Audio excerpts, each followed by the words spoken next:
Аграрии рассказали, что мясное животноводство в республике в течение 4 лет должно повысить объемы примерно в 4 раза. Три основные направления – птица, крупнорогатый скот и свиноводство.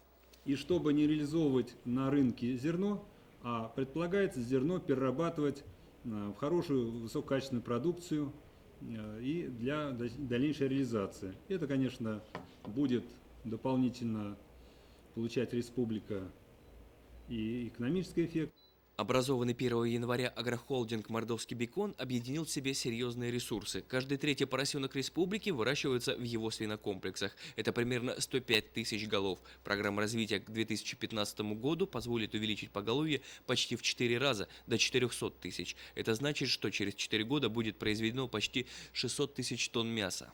Для того, чтобы достичь вот этого результата, мы решили 4 организации собрать в одно,